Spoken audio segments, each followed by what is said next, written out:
Hello friends. तो यार, ओ T are एक स्मॉल सा फॉर्म है। 5 लाइन की एंट्री नहीं होती है उसमें।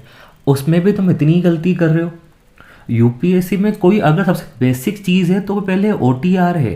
अगर तुम ओ टी आर में ही इतनी बड़ी गलतियाँ करोगे, तुम multiple issues O T R में क्रिएट करोगे, तो तुम्हारा पूरा अच्छा जो भी तुमने जीवन में किया होगा ना, तुमने पूरी जो इफ़र्ट डाले हैं, तुमने जो मेहनतें करी हैं, हर एक चीज़ लास्ट में ख़राब हो जानी है तुम्हारी। तुम इतना ओ टी आर को लाइटली क्यों ले रहे हो भाई? ओ टी आर सिंपल चीज़ है, सिंपल रखो। ऐसे हाथ हुआ में क्या करोगे बताओ? इश्यूज आ जाने हैं आपको तो मैं बताता हूँ कि क्या इश्यूज आ रहे हैं ओ टी आर में, आप लोग क्या क्या गलती कर रहे हैं। तो ओ टी आर में मल्टीपल प्रॉब्लम्स मेरे सामने लोगों ने रखी है, तो मैं इन 5-6 पॉइंट्स का आंसर देना चाहता हूँ बहुत क्लियरली। क्योंकि पहली बात समझ लो, ओ टी आर का मीनिंग होता है। प्रॉब्लम्स क्या आ रही हैं? लोगों ने बहुत सारे ओ टी आर बना लिए। अरे ओ टी आर का मतलब होता है वन टाइम रजिस्ट्रेशन। आप मल्टीपल कैसे बना सकते हो? ओ टी आर में गलत एंट्रीज कर दी हैं तो इश्यूज आ रहे हैं, तो उस पर क्या करना है बताने वाला हूँ मैं आपको। एग्जाम दे चुके हो पहले एक पीएससी, यूपीएससी या सीडीएस या एनडीए, अब उसका ओटीआर ही चेंज कर दिया, तो मालूम चलेगा नहीं यूपीएससी को ऐसी गलती क्यों कर रहे हो, ये भी हम बात करेंगे। ओटीआर चेंज कर रहे हो क्योंकि नाम, पापा का नाम गलत हो गया। ओटीआर चेंज कर रहे हो क्योंकि मोबाइल नंबर खराब हो गया, काम नहीं कर रहा। मेल आईडी काम नहीं कर रही इसलिए कर रहे हो, या इंटेंशन ही खराब है आपकी, आपको यूपीएससी को जो है बेवकूफ़ बनाना है शायद। तो भाई साहब, ये सारे इश्यूज आपको दे सकते हैं। तो ओ टी आर चेंज नहीं करना है, उसका सोल्यूशन बता रहा हूँ मैं आपको क्या आपको करना चाहिए, ठीक है। पहले जान लो ओ टी आर। नाम में लिखा है वन टाइम रजिस्ट्रेशन, कि जब तक आप यूपीएससी का एग्ज़ाम देंगे आपको यही ओ टी आर यूज़ करना है। तो आपका जो पहला एग्ज़ाम आप देने जा रहे हैं, जो आपने वन टाइम रजिस्ट्रेशन किया है, वही रहेगा यूपीएससी के सारे एग्ज़ाम में। ये आपकी वन टाइम रिपोजिटरी है जो चेंज नहीं होती है, ताकि यूपीएससी के पास आपकी सारी जानकारी रहे, आपने कौन से कितने एग्ज़ाम दिए हो, क्या क्वालिफिकेशन रहा है। इसी के लिए तो लाया गया। तो आप मल्टीपल ओटीआर कैसे लेके आ सकते हो? नहीं ला सकते आप। तो आपको एक ही ओटीआर अलाउ किया गया है, ये याद रखिएगा, ठीक है। पहली बात तो ये है ना। और ओटीआर में क्या चीज़ें रहती हैं, आप जब भरने जाएंगे तो ये आपको मिलेगा। बहुत सिंपल चीज़ है। आपका नाम पूछेगा, साफ लिखा हुआ है क्लास 10th के अकॉर्डिंग नाम यूज़ करना है। जो भी आपकी 10th में, हर कोई 10th पास किया ही होगा, जो भी नाम 10th में है एज इट इज़। अब आप मुझे बोलो पापा का नाम आगे है, और पीछे पापा का है, मेरा आगे है, जो भी हो, जो लिखा है use as it is 10th के अकॉर्डिंग। और नाम यही। और जब ये पूछा था कि has you ever change your name, ये उन लोगों के लिए कि लाइक बहुत लोग ऐसे होते हैं कि 10th मार्कशीट में नाम अलग है, अब उन्होंने नाम चेंज कर दिया है, उन्होंने अपने नाम में बदलाव कर दिया है। तो आपने जब नाम आप चेंज करते हो तो आप एक गैजेट नोटिफिकेशन निकालते हो। तो अगर आपने ऐसा कुछ नाम चेंज किया है तो आपको यस करना है, ऐसा नहीं करना कि मन से, है ना। अगर आप 10th का यूज़ कर रहे हो तो उसको नो कर सकते हो। अगर आपने कभी नाम चेंज किया है तो ठीक है। और अगर, हाँ, अभी आपको बताऊंगा आगे कि आपने ओ टी आर भरने के बाद नाम चेंज किया तो क्या करते हैं। I will explain you later also, okay. Gender पता ही होगा, इसमें गलती तो अब मुझे बोलो सर जेंडर गलत भर दिया, तो भाई जाके डूब मारो, ठीक है, वो आप कर नहीं सकते। Then date of birth, date of birth भी आपको भरनी। अब मुझे एक डाउट आते हैं, लोग कहते हैं कि सर वो ऑटो फिल हो गया। अरे तो प्लीज़ क्रॉस चेक करो।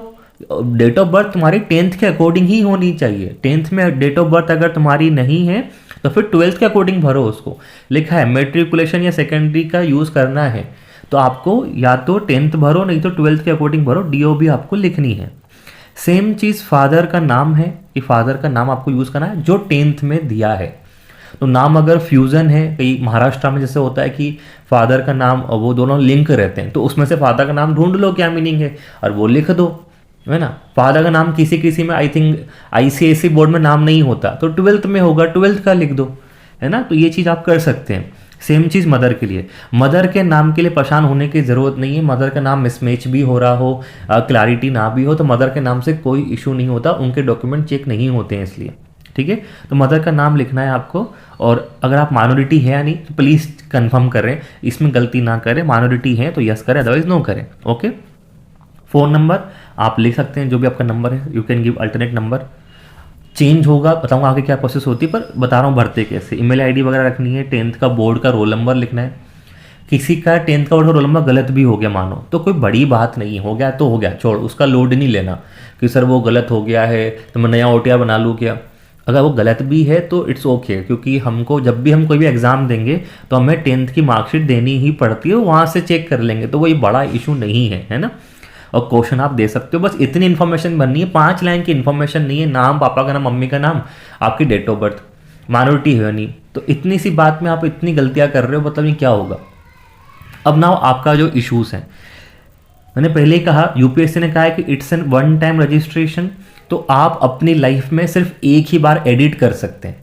वो भी यूपीएससी ने इसलिए दिया है ऑप्शंस कि भाई कई बार आपसे मिस्टेक्स हो जाए, गलती हो जाए, तो आप उसको चेंज कर लो, है ना, उसी के लिए दिया गया है। बाकी सारे ऑप्शंस आगे अवेलेबल होते हैं, तो इसीलिए कोशिश करो कि गलती ना हो, ताकि फ्यूचर में कुछ हमें एडिशन करना हो, लाइक हमें कुछ गलत या हमको चेंज करना हो, तो हमारे पास ऑप्शंस बना रहे।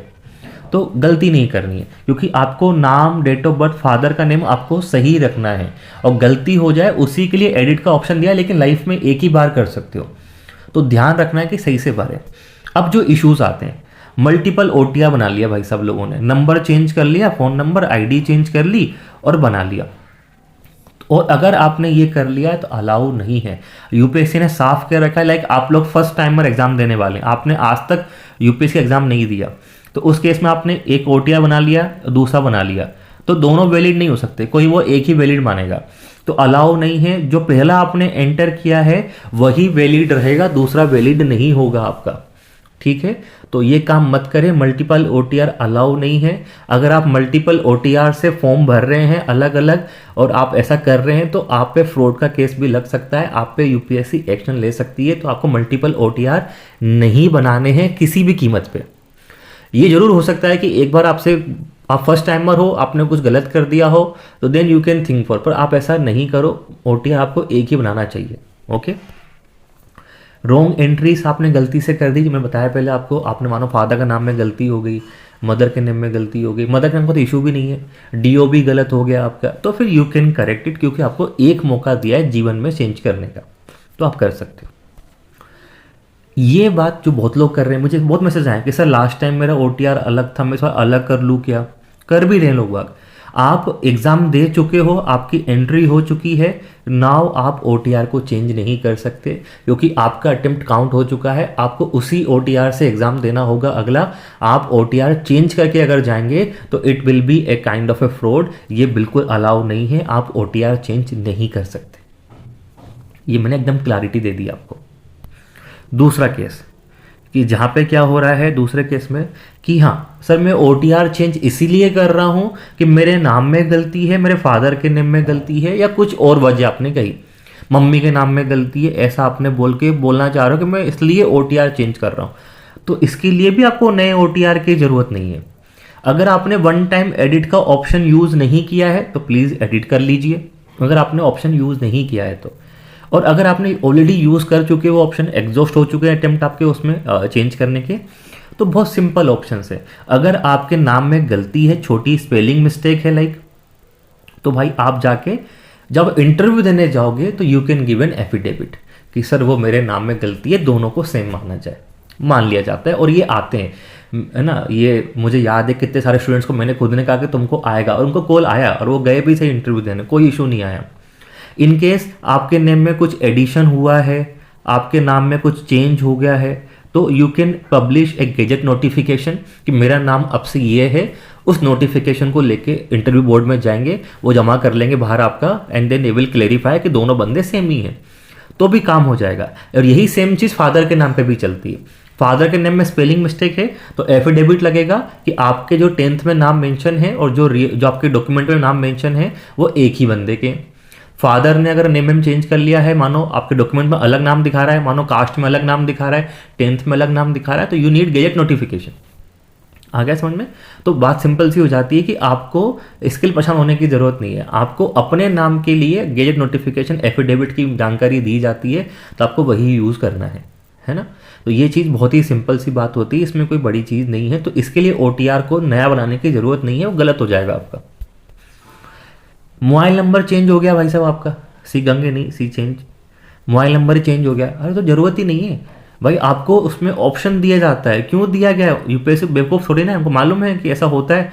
हमारे यहाँ पर तो बहुत लोग भरे हुए हैं छपरी, फ़ोन नंबर ऐसे बदलते हैं जैसे पता नहीं क्या बदल रहे हैं। तो आपको 3 ऑप्शन दिए गए हैं कि आप अपना OTR, मोबाइल नंबर, ईमेल, आप तीनों से लॉगिन कर सकते हैं। तो अगर आपके पास फ़ोन नंबर नहीं है, गुम गया है, आपको लॉगिन होने की दिक्कत है, तो अपनी OTR आईडी से लॉगिन कर लो, अपने मेल से लॉगिन कर लो, आप कहीं से भी लॉगिन कर सकते हो, मेल तो रहता ही है ना, तो वहाँ से लॉगिन कर लो। और बात रही आपके करेस्पॉन्डेंस की, तो फ़ोन नंबर जब आप आगे फॉर्म भरते हो तो उसमें आपको ऑप्शन दिया जाता है कि आप अपने फ़ोन नंबर को अपडेट कर सकते हैं, नया नंबर डाल सकते हैं उसके अंदर।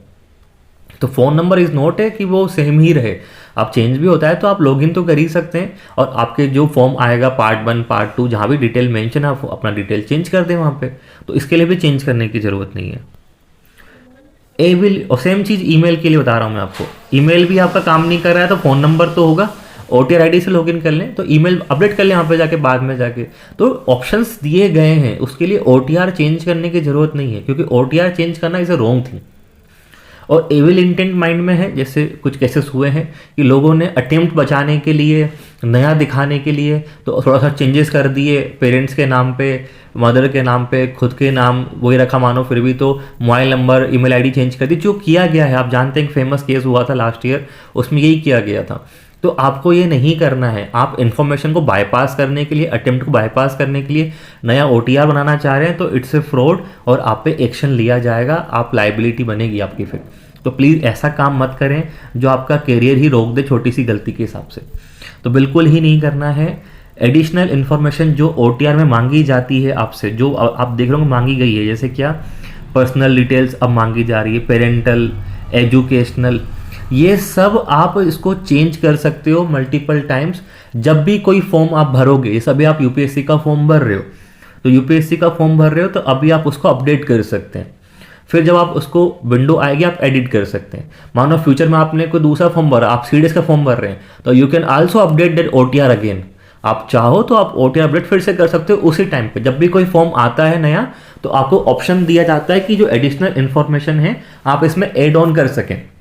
भाई सिंपल तरीका होता है ना, आपने मानो अभी तक 12th पास कर रखी थी, आपका ग्रेजुएशन हो गया आप उसमें ऐड कर दोगे, आपका मास्टर्स हो गया आप उसमें ऐड कर दोगे, आपकी क्वालिफिकेशन बढ़ती चली जाएगी। तो आपको ऑप्शंस दिए जाते हैं, तो वो आप कितनी बार भी ऐड ऑन कर सकते हो एडिशनल इन्फॉर्मेशन जो बताई मैंने, पेरेंट्स की, यूपीएससी अटेम्प्ट्स की, क्वालिफिकेशन, हॉबीज, ये कर सकते हो, वो कोर वाला नहीं कर सकते।